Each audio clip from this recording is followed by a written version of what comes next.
প্রশ্নটি আপনার কাছে ছিল, সাম্প্রতিক সময়ে আমরা দেখেছি এক বিদেশি গণমাধ্যমকে প্রধান উপদেষ্টা জানিয়েছেন এবছরের শেষ নাগাদ নির্বাচন হতে পারে।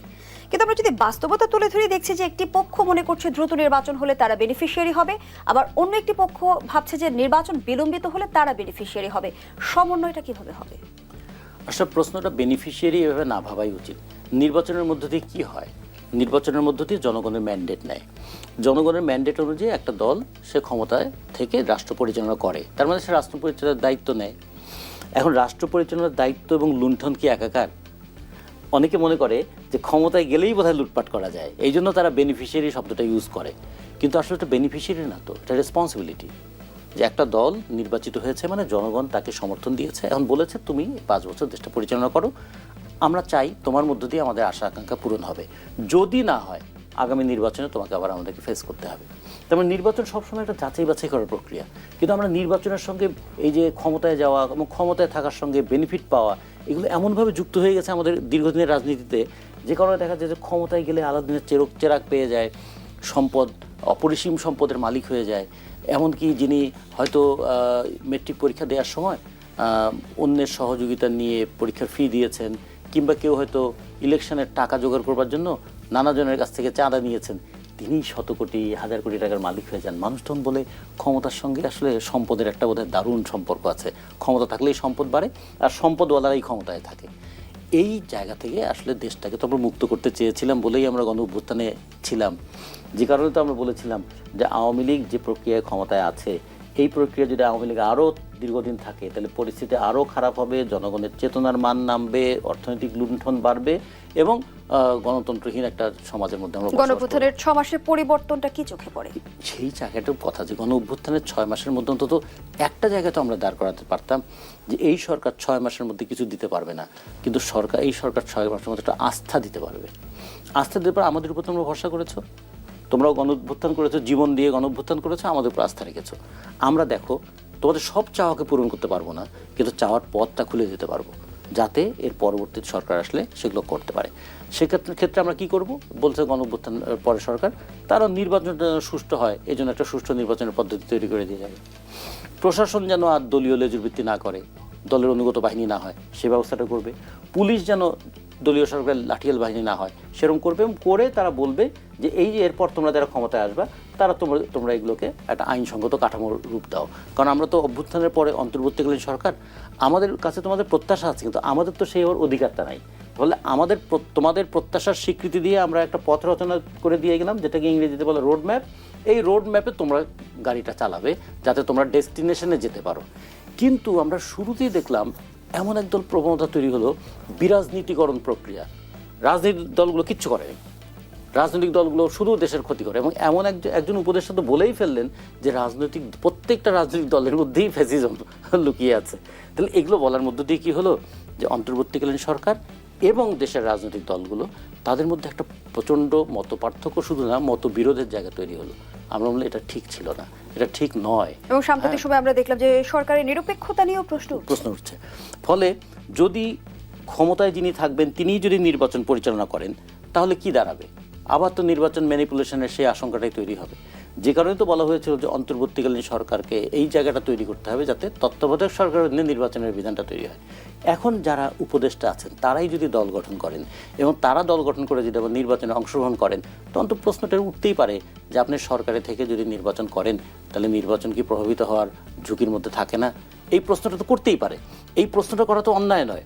এই প্রশ্নটাগুলো তো অ্যান্সার করতে হবে যে হ্যাঁ, আমরা নিরপেক্ষতার সর্বোচ্চ জায়গা রক্ষা করব, যাতে যে 2014 সালের নির্বাচনকে আপনারা গ্রহণ করেন নাই, যে 2018 সালের নির্বাচনকে দিনের ভোট রাতে করতে হয়েছে বলে আপনারা বলেছিলেন, 2024 সালে যে আমিরাবি নির্বাচন হয়েছিল বলে সেটাকে প্রত্যাখ্যান করেছেন, এই ধরনের নির্বাচন বাংলাদেশে আর হবে না। এই কথাটা তো দৃঢ়তার সঙ্গে বলতে হবে। সেই দৃঢ়তার সঙ্গে বলার আমরা লোক পাচ্ছি না, দেখছি না, অথবা সেরকম কোনো সিস্টেম এখনও পর্যন্ত দাঁড়ায় নেই, যে কারণে মানুষের মধ্যে একটা কনফিউশন তৈরি হয়। এই যে সময় নেওয়া হচ্ছে, এটা কি সংস্কারের জন্য না দল গোছানোর জন্য? নিজের পছন্দের দলটাকে গুছিয়ে তুলে তারপরে কি নির্বাচনে যাবেন? যদি নিজের দলের পছন্দের দলকে মানে আমি গুছিয়ে তুলে নির্বাচনে যাই, তাহলে তো মানুষের মধ্যে আবার ওই সন্দেহটা তৈরি হতে পারে। তাহলে এটা কি আপনারা নিজেদের ইচ্ছাকেই আইনি রূপ দিতে চান? নিজের ইচ্ছাকে আইনি রূপ দেওয়ার জন্য নির্বাচনকে ব্যবহার করতে চান? পার্লামেন্ট একটা আইনসভা, ওই আইনসভায় যারা যাবেন তারা আইন তৈরি করবেন। তার মানে আমার পছন্দের লোককে আমি পার্লামেন্টে আনতে চাই। এগুলো কিন্তু দীর্ঘদিন দেখেছে তো, আইয়ুব শাসন দেখেছে এই ভূখণ্ডের মানুষ, এরশাদের শাসন দেখেছে এই ভূখণ্ডের মানুষ, এমনকি নির্বাচনের নামে ফ্যাসিজম দেখেছে এই দেশের মানুষ। ফলে মানুষ কিন্তু অনেকটা ঘরপড়া গরুর মতো, তারা কিন্তু নানা যখন ওই দিগন্তে লাল লাল আভা দেখলেই সে কিন্তু আতঙ্ক বোধ করে, এটা কি আগুনের আভা নাকি সূর্যোদয়ের পূর্বাভাস। ধন্যবাদ জানাচ্ছি কমরেড রাজিকুজ্জামান রতন। সাইদ খান, এমন আশঙ্কার কথা কিন্তু বিএনপির ভারপ্রাপ্ত চেয়ারম্যান তারেক রহমানও বলেছে যে সংস্কারের কথা বলে ষড়যন্ত্র হচ্ছে কিনা দেখতে হবে। ধন্যবাদ। সেটি হচ্ছে যে রাজনৈতিক দলগুলোর মধ্যে তো আস্থাহীনতা দেখা দেবেই। এই গণ অভ্যুত্থানে তো রাজনৈতিক দলগুলো একেবারে প্রত্যক্ষভাবে মাঠে ছিল এবং রাজনৈতিক দলের প্রচুর কর্মীদেরকে আমরা শহীদ হতে দেখেছি এবং পদধারী নেতাদেরকেও শহীদ হতে দেখেছি, মরতে দেখেছি। সুতরাং এই রাজনৈতিক দলগুলোর মধ্যে এক ধরনের কিন্তু প্রত্যাশা তৈরি হয়েছিল, প্রত্যাশা জন্ম নিয়েছিল এবং সেই প্রত্যাশার বহিঃপ্রকাশ ছিল এই সরকারকে রাজনৈতিক দলগুলো সমর্থন দিয়েছিল। সেখানে বড় রাজনৈতিক দল এই মুহূর্তে আওয়ামী লীগ যেহেতু পালিয়ে গেছে, বড় রাজনৈতিক দল হিসেবে বিএনপির কিন্তু এক ধরনের বড় ধরনের সাপোর্ট এই সরকার পেয়েছে এবং এই সরকারের কাছে প্রত্যাশা ছিল কি, এটি শুধুমাত্র বিএনপির না, এটি আমার মতো সাধারণ নাগরিক যারা রয়েছে, রতন ভাইয়ের মতো যারা সাধারণ মানুষ রয়েছেন, আমাদেরও প্রত্যাশা ছিল যে এই সরকার অন্তত সুষ্ঠু একটি পথ তৈরি করতে পারবে। সেখানে রাজনৈতিক দল হিসেবে বিএনপির ভারপ্রাপ্ত চেয়ারম্যান জনাব তারেক রহমান যে কথাটি বলেছেন, যে সন্দেহ সংশয় প্রকাশ করেছেন যে এক ধরনের ষড়যন্ত্র, আমি এটিকে ষড়যন্ত্র বিরোধিতা তো করতে পারছি না।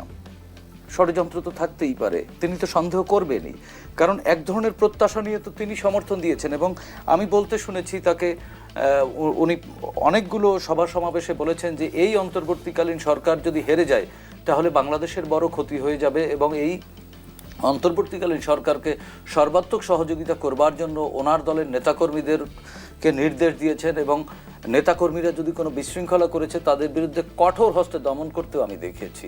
সেই জায়গায় তাদের প্রত্যাশা ছিল কি, যে দ্রুত সময়ের মধ্যে একটি নির্বাচনী রূপরেখা আপনারা ঘোষণা করেন এবং সেই অনুযায়ী সেটি টেন্টেটিভ ডে, তারা যেইভাবে ডেটটা সিলেক্ট করবে সেই ডেটই তো এই রাজনৈতিক দলগুলোর প্রত্যাশা ছিল এবং সাধারণ মানুষের প্রত্যাশা ছিল কি, এই সরকারের হাত ধরে তাদের জীবনে স্বস্তি ফিরবে।